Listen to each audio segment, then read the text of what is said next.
Bismillahirrahmanirrahim. Assalamualaikum warahmatullahi wabarakatuh. Kita awali dengan zikir La ilaha illallah, La ilaha illallah, La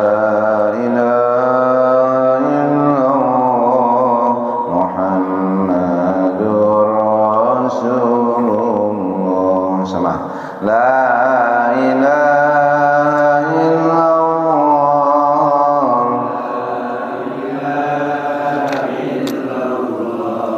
La ilaha illallah, Muhammadur. Tiada Tuhan selain Allah, Nabi Muhammad utusan Allah. Peganglah Quran kalamullah, La ilaha illallah, La ilaha illallah,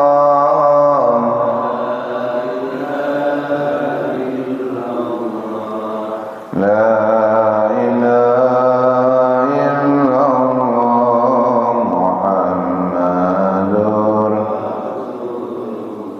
Hasbi Rabbi Jalallah, ma fi qalbi illallah, Nur Muhammad sallallahu, La ilaha illallah, La ilaha illallah,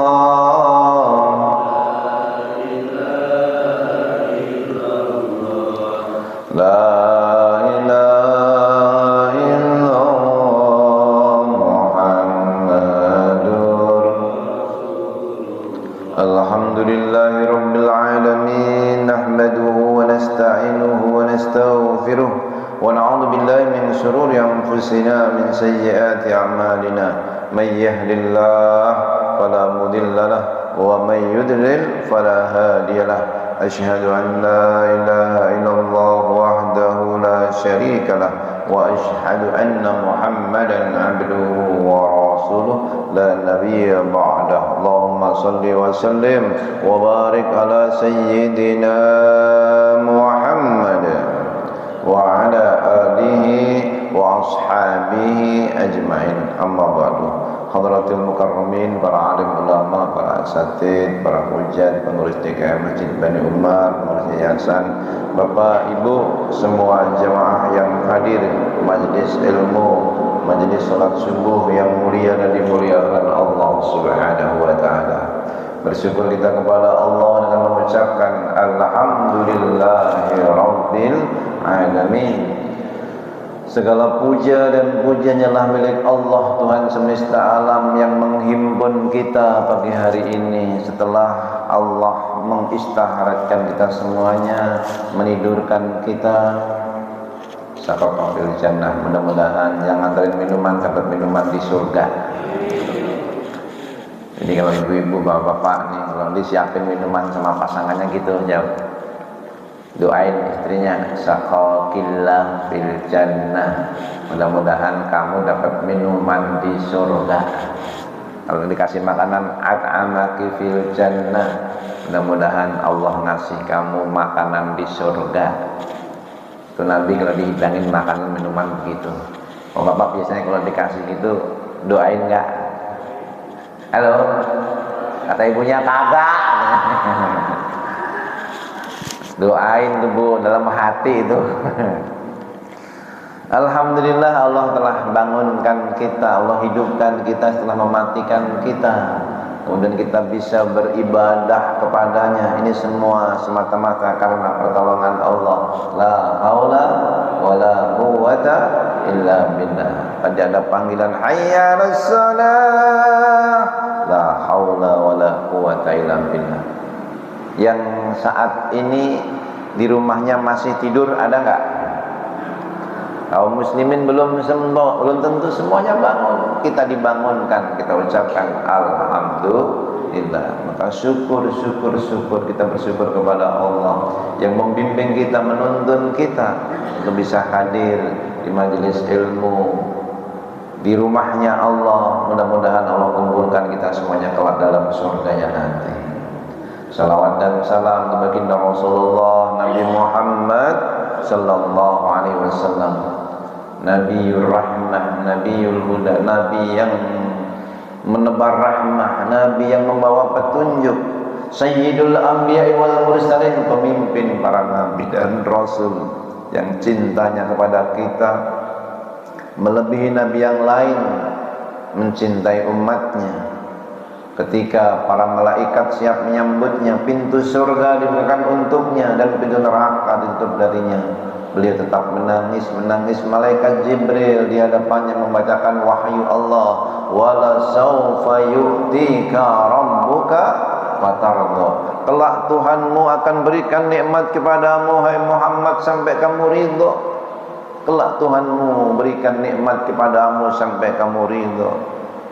Kelak Tuhan akan berikan nikmat kepadamu sampai kamu ridho.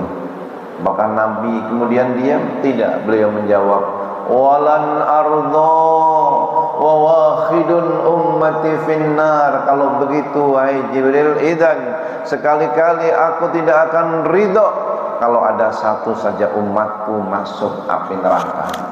Maunya Nabi semua umatnya menjadi ahlul jannah. Mudah-mudahan kita semua termasuk umat yang mendapatkan syafaatnya. Amin ya rabbal alamin. Sambil minum dulu Pak ya. Bismillahirrahmanirrahim. Alhamdulillah. Alhamdulillah. Alhamdulillah. Bapak Ibu semuanya sehat? Alhamdulillah. Pagi hari ini kita dapat amanah tema menyikapi ujian, musibah, bencana. Ini walaupun kata-katanya mirip tapi itu maknanya beda-beda. Kalau ujian itu bisa ujian kesenangan, ada ujian kesusahan. Walanabluwannakum bisyarri wal khairi. Kami akan uji kalian dengan keburukan dan kebaikan, kesusahan dan kesenangan. Tapi biasanya orang nganggap ujian itu kalau susah, betul. Kalau sehat itu enggak ujian anggapannya. Kalau enggak punya duit ujian, kalau banyak duit sebenarnya ujian juga. Tapi kadang-kadang orang enggak nganggap ujian. Kan kita jarang kan mendengar orang ngeluh, oh lagi banyak duit nih, diuji banyak duit nih. Yang ada diuji nggak punya duit. Padahal ujian kesenangan kata Umar bin Khattab itu lebih berat daripada ujian kesusahan. Kami selamat dulu diuji dengan kesusahan, diuji dengan kemewahan, banyak yang nggak selamat. Halo, betul. Buat ibu-ibu itu ujian kalau bapaknya nggak punya duit. Buat bapaknya ujian tuh kalau kebanyakan duit. Diuji kesetiaannya.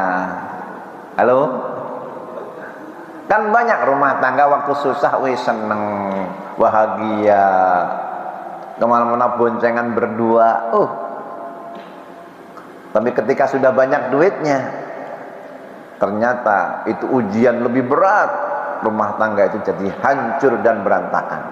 Akan di situ sesungguhnya ujian kesenangan itu kadang-kadang lebih berat daripada ujian kesusahan. Oke, kita yang anggapan umum dulu, ujian kesusahan, penderitaan.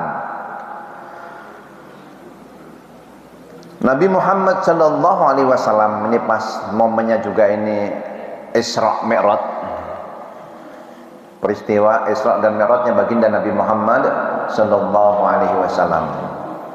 Beliau di Amul Huzni, tahun kesedihan itu, kenapa di Isra dan Mi'rajkan, diantaranya adalah karena ujian, kesusahan, penderitaan juga. Tahu dari mana? Imam Ali Muhammad Ali As-Sabuni dalam tafsir Surah Tafsir menyebutkan bahwa Isra Mi'raj itu pertama adalah litasliyatir Rasul, di antara hikmahnya itu untuk menghibur Nabi, orang yang lagi diuji, lagi yang hidupnya susah, di mana Nabi Muhammad kehilangan pamannya Abu Thalib yang menjadi pembela dalam dakwahnya ketika disakiti musuh, kehilangan istrinya Khadijah radhiyallahu anha sebagai tempat bersandar, bercengkrama secara zahiriyah, istri yang menginfakkan seluruh hartanya, tenaganya untuk dakwahnya baginda Nabi Muhammad sallallahu alaihi wasallam. Sedih, Rasulullah sedih. Udah itu orang-orang kafir menyakitinya, melemparinya dengan batu, kotoran. Belum selesai penyakit-penyakit, di mana ujian-ujian, di mana orang-orang kafir Quraisy menghinanya, mengatakan dia orang gila, mengusirnya, hendak membunuhnya. Dia ke Taif, dalam perjalanan 100 kilo menuju Taif, beliau mengajak, setiap ketemu orang turun dari untanya, mengajak isyhadu anni, bahwasanya Allah ilaha illallah wa anni Muhammad Rasulullah, bersaksilah tiada Tuhan selain Allah, Nabi Muhammad utusan Allah, aku ini utusan Allah. Enggak satupun orang menyambutnya. 3 suku Taif enggak menyambut, justru mereka menggalang kekuatan, mengumpulkan para pemuda, melempari Nabi dengan kotoran, dengan batu. Sedih bertambah sedih, bertambah sedih. Tidak ada orang yang mau menyambut dakwahnya. Rabbi, wahai Tuhanku, ilaika asku basi wa khuzni, hanya kepadamu aku mengadukan kesusahanku, penderitaanku, kesedihanku. Ilhaman takiluni, kepada siapa engkau hendak serahkan aku? Kepada musuh-musuh yang hendak menghancurkan aku. Aku tidak peduli selama engkau ridho kepada aku. Sedih Nabi Muhammad. Malakul Jibal datang bersama malaikat Jibril menawarkan bantuan. Ya Rasulullah, lau syi'ta rafa'atul ahsabain, kalau engkau mau biarlah aku angkat 2 bukit yang besar itu, biarlah aku binasakan penduduk Taif yang menyakitimu, yang melemparimu dengan batu dan kotoran. Kepala Nabi terdarah, kaki terluka. Tapi kata Nabi Muhammad, la ya malakul jibal, jangan lakukan. Arju ayyukhrijallah min aslabihim man ya'budullah wa la yusyriku bihi syai'an. Aku masih berharap ada anak cucunya nanti yang menyembah Allah, tidak menyekutukan Allah. Allahumma ighfir lahum warhamhum wahdihim fa innahum la ya'lamun. Ya Allah, ampuni mereka, berikan hidayah pada mereka. Ya Allah, rahmatilah mereka, sesungguhnya mereka tidak tahu. Begitu mulia hati Nabi, disakitin, dizalimin, dilemparin batu kotoran, ditawarkan bantuan untuk menghancurkan. Tidak. Ya Allah, berikan hidayah pada mereka. Ya Allah, rahmati mereka, ampuni mereka, sesungguhnya mereka tidak tahu. Bapak Ibu kalau disakitin model begitu, bawaannya doain atau balas biasanya? Halo? Bawaannya balas atau doain? Jujur. Doain tapi nyumpahin itu ya. Jangankan orang lain, ini pasangannya aja nyakitin, balas nih. Anaknya aja disumpahin. Kenapa? Nyakitin. Nabi Muhammad jauh dari itu. Kenapa Nabi Muhammad akhlaknya seindah itu, semulia itu? Sepanjang hayat Nabi, beliau itu dibersihkan dadanya. Ini dari masa kecilnya hingga ketika sebelum Isra dan Mi'raj. Umur 4 tahun dalam pengasuhan Halimah Sa'diyah. Beliau dibawa, dua orang yang berbaju putih, dibelah dadanya dari tenggorokan sini sampai perut, lalu dikeluarkan. Untuk apa? Mala'ahu ilman wa imanan wa hikmatan. Ilmu, iman, hikmah isinya dadanya. Umur 10 tahun, indal bulugh, ketika balik. Dalam tafsir Marahul Labid di Kasbil Quranil Majid dijelaskan. Kemudian umur 40 tahun ketika beliau hendak menerima wahyu di Gua Hira. Yang keempat, ketika beliau hendak Isra dan Mi'raj, dibersihkan dadanya. Jadi yang ada itu cuma iman, ilmu, hikmah. Beda sama dada kita.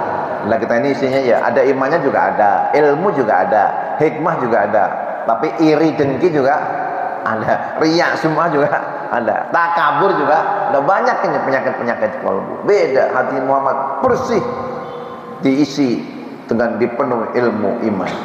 Maka dengan datang kita ke majelis ilmu ini, mudahan mengikis sifat-sifat madmumah kita, sifat yang buruk, yang sayyi'ah, diganti dengan kebaikan-kebaikan, dengan ilmu, iman dan hikmah. Amin ya rabbal alamin. Maka Nabi Muhammad pulang.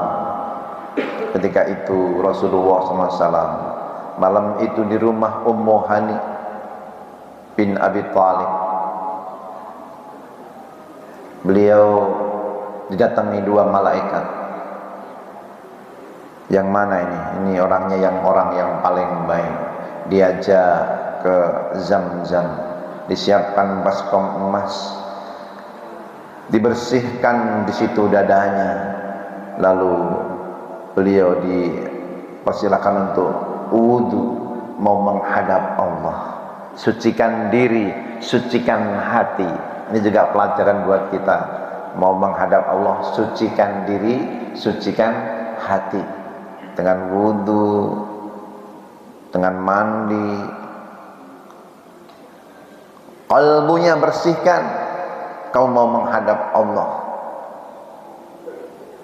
Lalu beliau pun tawaf 7 kali, salat 2 rakaat.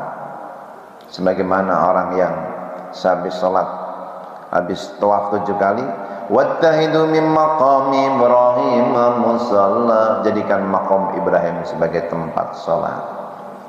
Selesai salat, disiapkan kendaraan dabbah lebih tinggi daripada himar, lebih rendah daripada kuda, tapi dia kalau melangkah sejauh mata memandang.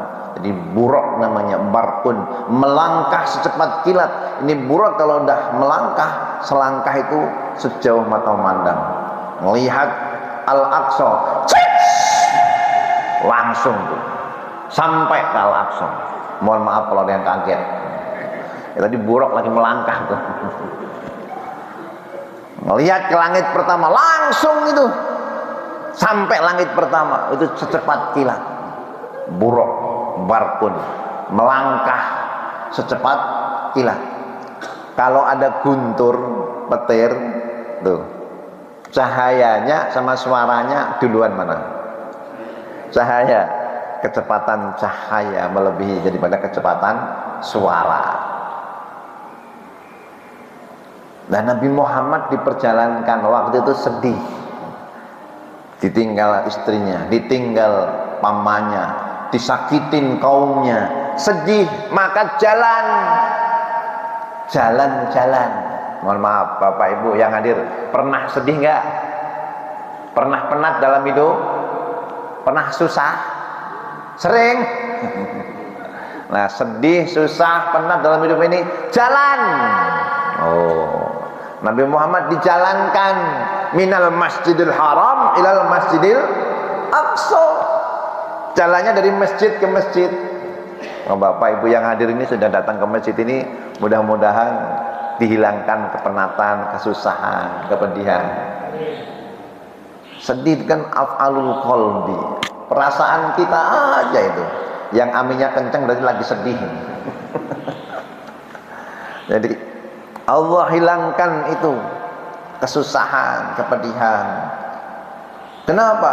Setelah Nabi Muhammad Isra dari Masjidil Haram ke Masjidil Aqsa, lalu naik ke langit pertama ketemu dengan Nabi Adam alaihissalam, dan Nabi Muhammad melihat Nabi Adam ketika itu. Sebelum berjumpa dibukakan pintu langit, Jibril pun mengucapkan salam, man hada, siapa yang datang? Jibril, man ma'ak, siapa yang bersamamu? Muhammad. Hal ursila ilaihi, apakah sudah diutus? Ya, memang pintu ini enggak boleh dibuka kecuali Nabi Muhammad yang memintanya. Maka pintu-pintu langit enggak akan terbuka kalau enggak Nabi Muhammad.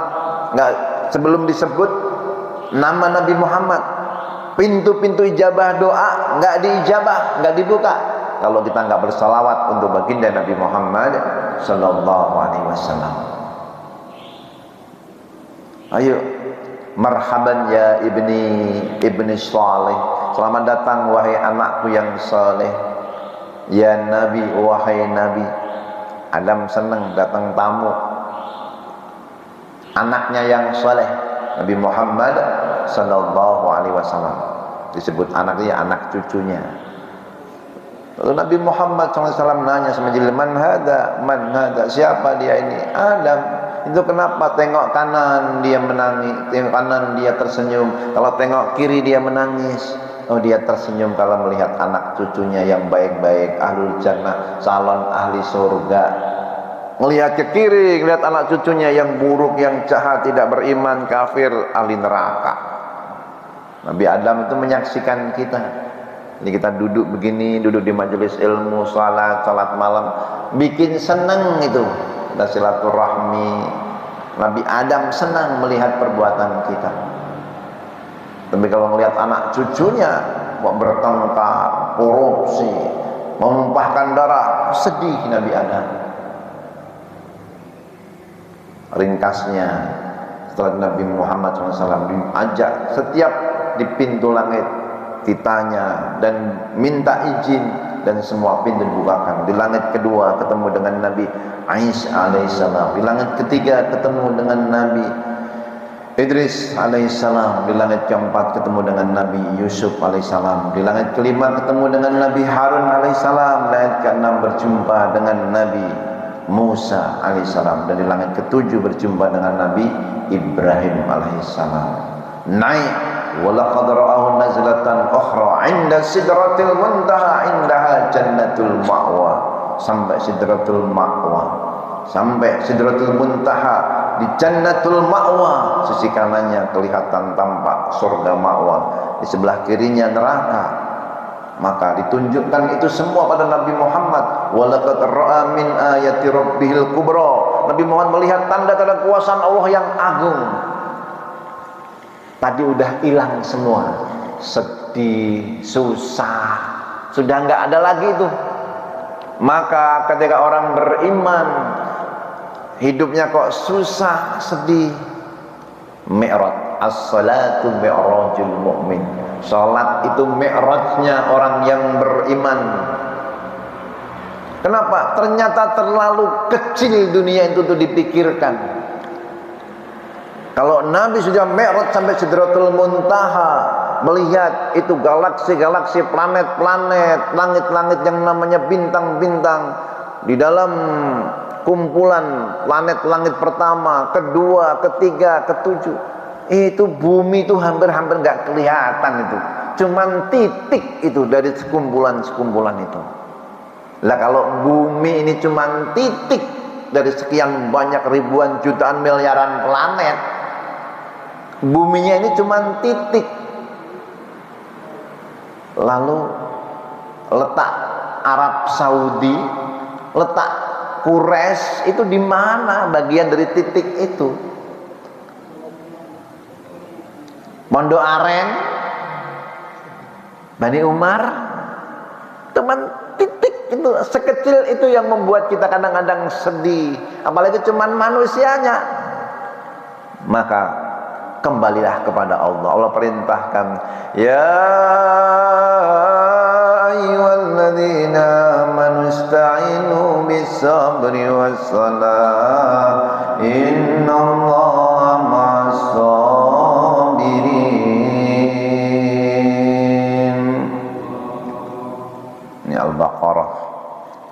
153.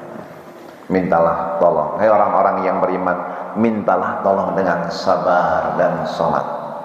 Nah ini kalau Imam Nawawi menjelaskan sabar di sini, sabar dengan menjalankan yang fardu, wassalah, ini sholat dengan menjalankan yang sunnah-sunnah qiyamul lail.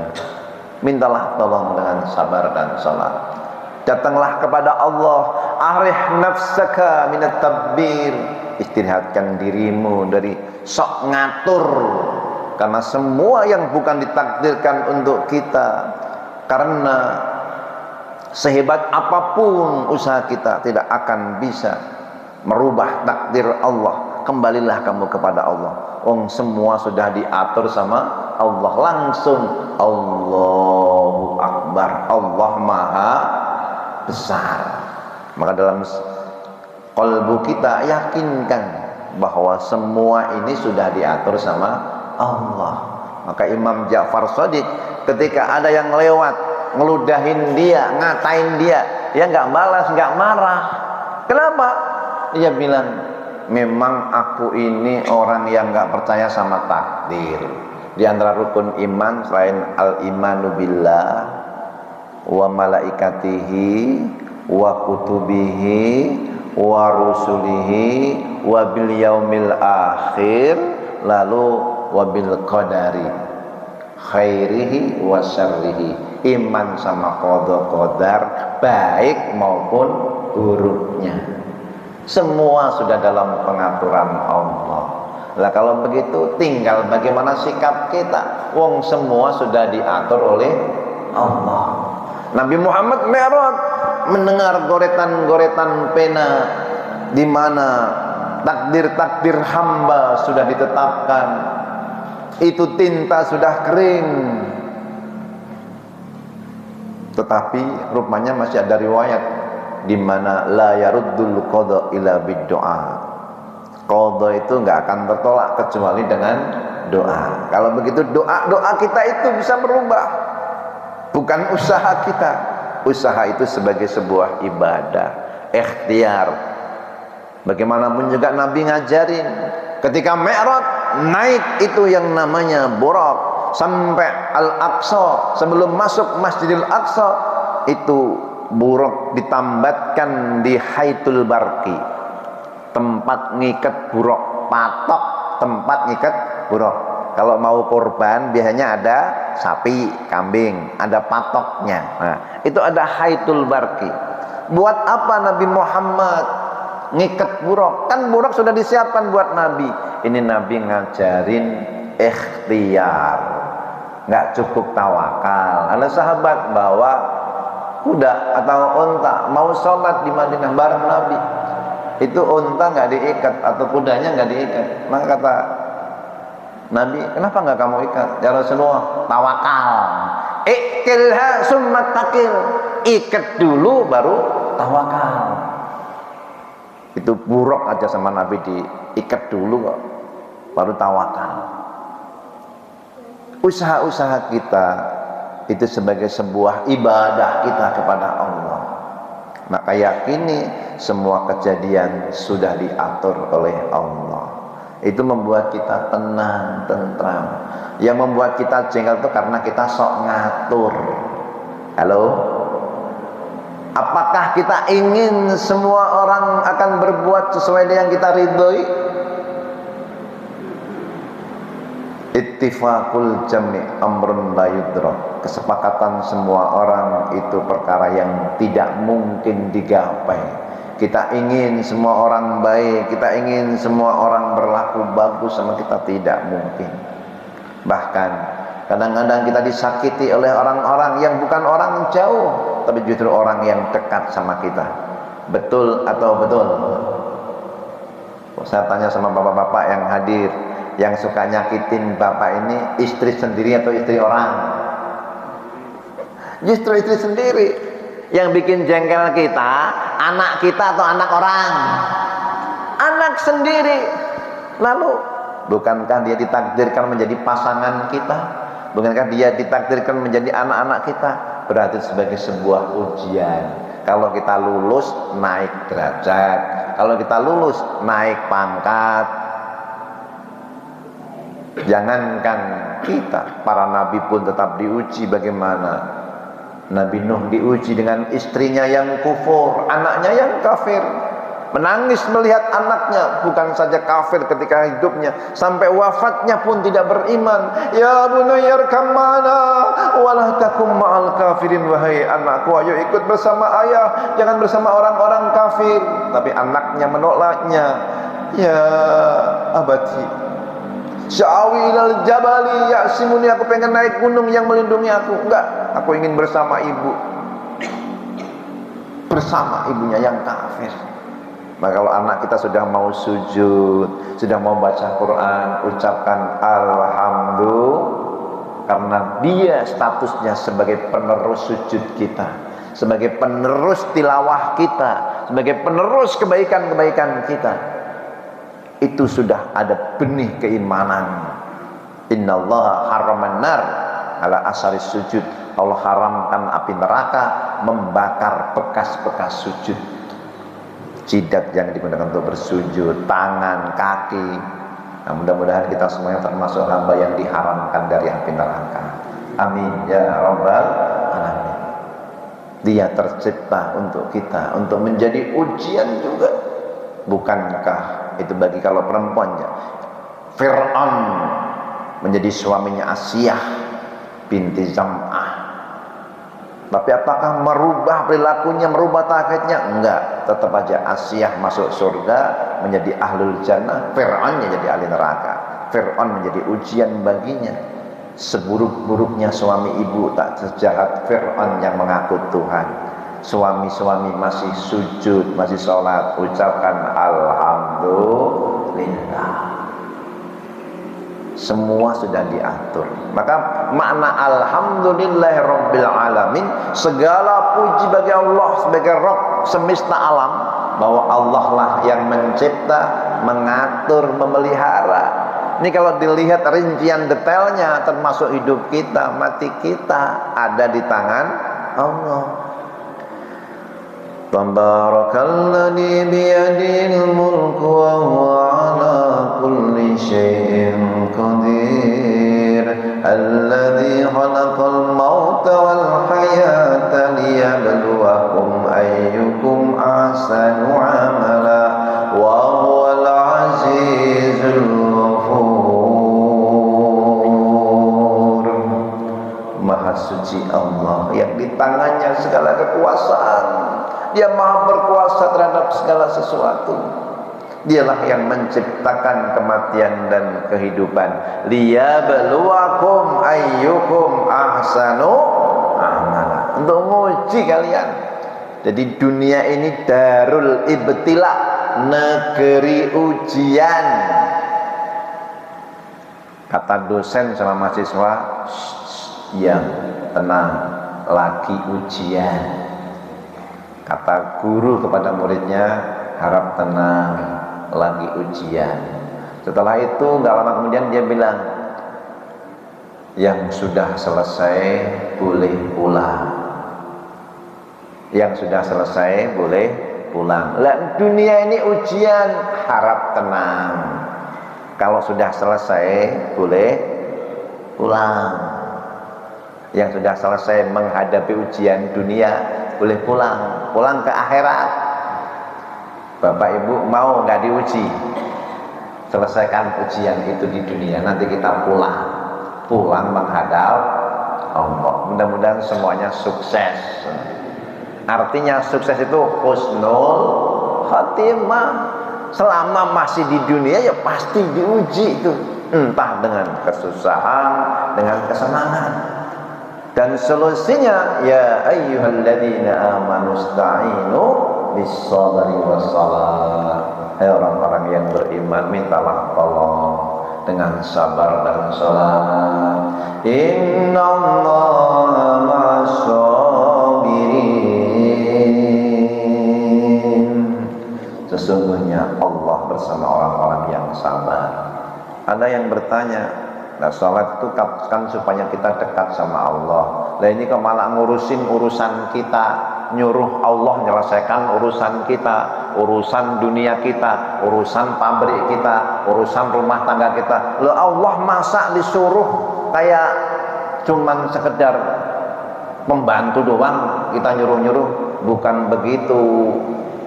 Itu pemahamannya nggak benar. Lalu kata Muhammad Ali As-Sabuni bahwa minta tolong di sini adalah istainu fi umuri dunyakum wa ukhrakum.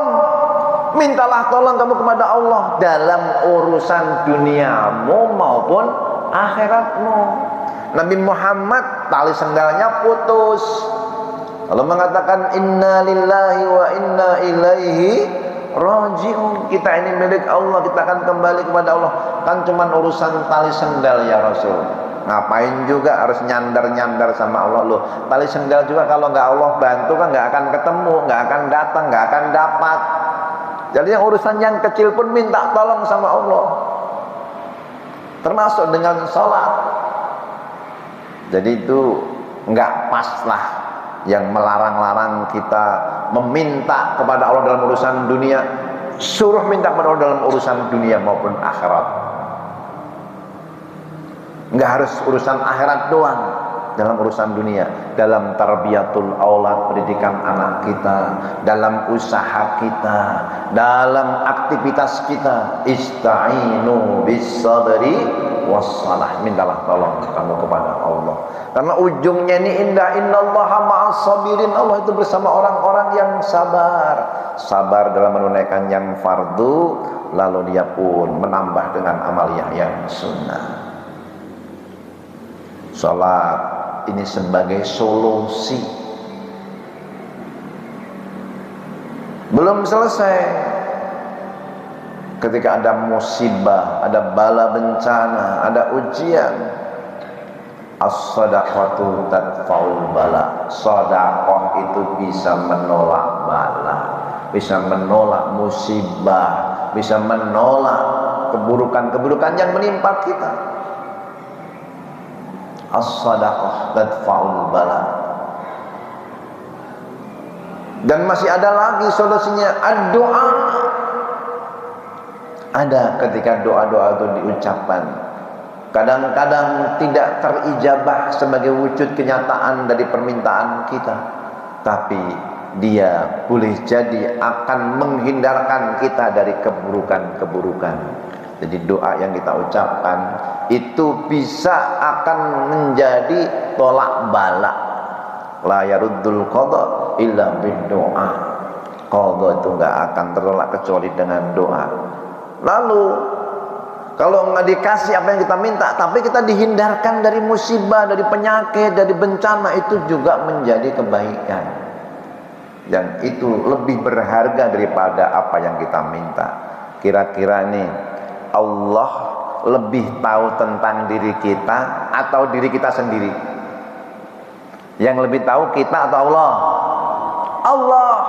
Maka kata Imam Ali, kalau aku berdoa, doa diijabah, aku senang, syukur. Tapi kalau nggak diijabah, aku senang, syukur 2 kali. Kenapa? Yang pertama itu pilihan aku, yang kedua itu pilihan Allah. Pertanyaannya, pilihan kita dengan pilihan Allah bagus mana? Pilihan siapa? Pilihan Allah. Kalau begitu, Allah selalu berikan yang terbaik buat kita. Pilihan kita belum tentu baik. Asa tuhibbu syai'an wa huwa syarrul lakum. Asa an takrahu syai'an wa huwa khairul lakum. Boleh jadi kamu benci pada suatu padahal baik buat kamu, dan boleh jadi kamu cinta suatu padahal itu buruk buat kamu. Wallahu ya'lamu wa antum la ta'lamun. Allah Maha tahu sementara kamu tidak tahu. Maka bala, musibah, ujian itu kalau kita sudah kembalikan kepada Allah, innalillahi, sesungguhnya kita ini milik Allah. Kata Imam Nawawi dalam tafsir Marahul Labid di Kasfil Quran Majid mengutip perkataan Abu Bakar Al-Waraq, innalillah ikrar minna. Ini sebagai ikrar, pernyataan dari kita bil mulkillahu ta'ala, bahwa kekuasaan semua ada di tangan Allah. La ilaha illallah wahdah lahul mulku walahul hamdu yuhyi wa yumitu wa huwa ala kulli syai'in qadir, bahwa tiada Tuhan melainkan Allah yang mengatur, mencipta, memelihara. Baginya semua kekuasaan, pujian. Dia yang menghidupkan, mematikan, dia maha berkuasa terhadap segala sesuatu. Bil mulkillahu ta'ala, ini ikrar, pernyataan dari kita bahwa semua milik Allah, Allah yang ngatur. Wa inna ilaihi raji'un, ikrar ala anfusina bil halak, sebagai sebuah pernyataan bahwa kita ini akan binasa karena kita milik Allah, akan dikembalikan kepada Allah. Oh, kalau begitu ya sudah, semua sudah diatur sama Allah. Kita tinggal sikap yang terbaik yang menjadi amal soleh. Boleh jadi yang kamu benci itu baik buat kamu, boleh jadi yang kamu cinta itu buruk buat kamu, maka Allah nggak berikan. Wallahu ya'lamu wa antum la ta'lamun. Allah maha tahu sementara kamu tidak tahu. Yang jadi masalah justru kita kadang-kadang sok tahu, sotoy, ini yang membuat kita ini sedih. Wal'iyadzubillah, na'udzubillahi min. Nah, serahkan sama Allah. Kita berusaha sebagai sebuah ibadah, bukan untuk merubah itu, karena Allah selalu berikan yang terbaik. Salat sebagai penolong, baik amaliyah yang fardu maupun yang sunnah. Sabar, karena Allah bersama orang yang sabar. Sedekah, karena sedekah itu menolak bala. Lalu tidak kalah pentingnya juga bahwa berdoa itu menjadi mukhul ibadah. Doa itu inti ibadah. Teruslah berdoa, karena boleh jadi doa itu akan merubah nasib takdir kita biidznillah. Boleh jadi doa itu akan menghindarkan kita dari musibah, bala dan bencana. Boleh jadi doa itu menjadi simpanan akhirat.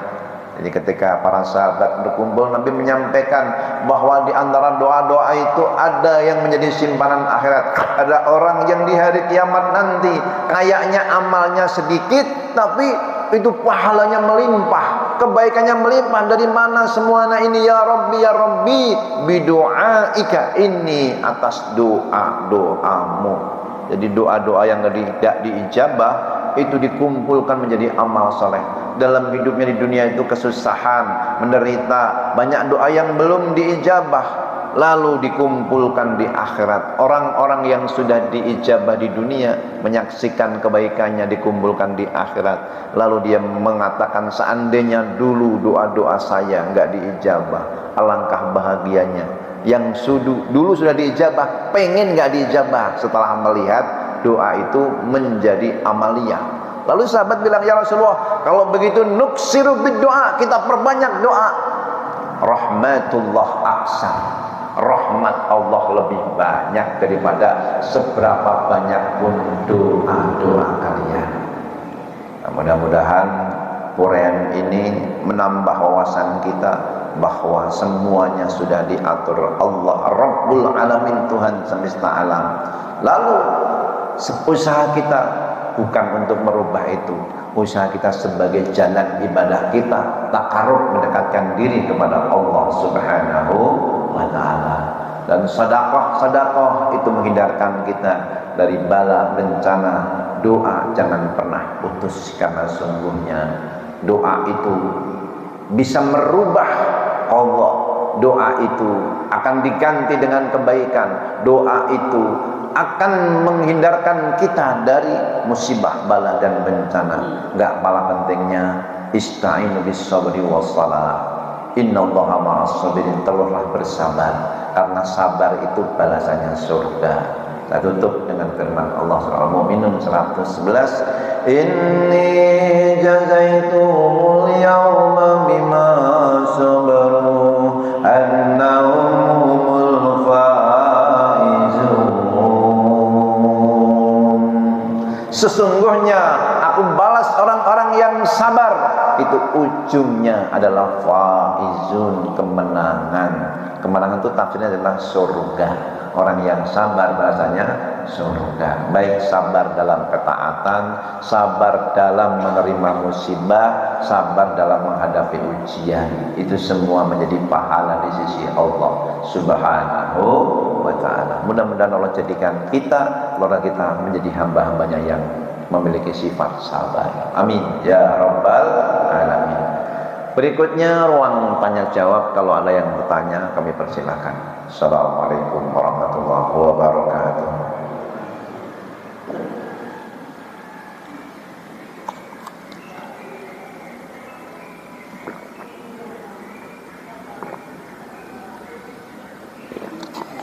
Ada yang nanya silakan.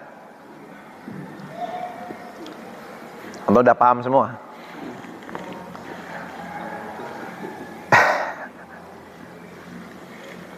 Ada nggak? Tutup aja. Ya. Kalau sudah paham semua, kita akhiri dengan doa. Karena kalau nggak ada nanya itu kemungkinan dua. Satu, sudah paham semua. Dua, nggak ada yang paham.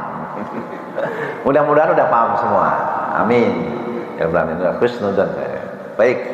Awali dengan istighfar Nabi Yunus 3 kali. Siapa yang mengawali doanya dengan istighfar Nabi Yunus 3 kali, Allah akan ijabah doa-doanya. La ilaha illa anta subhanaka inni kuntu minadh dhalimin. Semua. La ilaha illa anta subhanaka inni kuntu minadh dhalimin. La ilaha illa anta subhanaka inni kuntu minadh dhalimin. Hasbunallah ni'mal maula. Hasbunallah ni'mal maula. Hasbunallah wa ni'mal wakil. Ni'mal maula wa ni'man nasir. La hawla wa la quwwata illa billahil aliyyil azim. A'udzubillahi minasyaitonir rajim. Bismillahirrahmanirrahim. Alhamdulillahirabbil alamin. Allahumma shalli ala sayyidina Muhammad wa ala alihi wa ashabihi ajmain. Ya Allah ya Karim ya Rahman ya Rahim ya Qawi ya Hakim ya Dzal Jalali wal Ikram. Allahumma a'inna ala dzikrika wa syukrika wa husni ibadatik. Ya Allah, tolonglah kami semua supaya kami menjadi hamba yang senantiasa berzikir kepadamu, selalu bersyukur kepadamu, beribadah dengan sebaik-baiknya kepadamu. Rabbana ighfir lana wa li walidina warhamhum kama rabbawna shighara. Ampuni semua dosa-dosa kami, dosa dan salah kedua orang tua kami. Sayangi mereka sebagaimana mereka mendidiknya, menyayangi kami di kala masih kecil ya Allah. Rabbana hab lana min azwajina wa dhurriyyatina qurrata a'yun waj'alna lil muttaqina imama. Karuniakan pada kami pasangan kami, anak cucu kami yang menjadi permata hati bagi kami. Jadikan kami imam teladan bagi orang yang bertakwa ya Allah. Ya Tuhan, kami jagalah semua pandangan kami, lisan pendengaran kami, tangan kaki kami dari perbuatan yang menjerumuskan kami ke dalam api neraka. Tuntun bimbing kami istiqamah di jalan yang Kau ridhoi sampai akhir kami semua dalam keadaan husnul khatimah. Allahumma barik lana fi Rajab wa Sya'ban wa balighna Ramadan. Rabbana ighfir lana warhamna wa tub alaina. Allahumma ansuril muslimin al mujahidin fi Filistin fi Gaza wa Rafah. Allahumma ansuril muslimin mustad'afin fi Filistin fi Gaza wa Rafah ya dzal jalali wal izzah. Subhana rabbika rabbil izzati amma yasifun wa salamun alal mursalin walhamdulillahi rabbil alamin. Subhanakallahumma wa bihamdika asyhadu an la ilaha illa anta astaghfiruka wa atubu ilaik. Wassalamualaikum warahmatullahi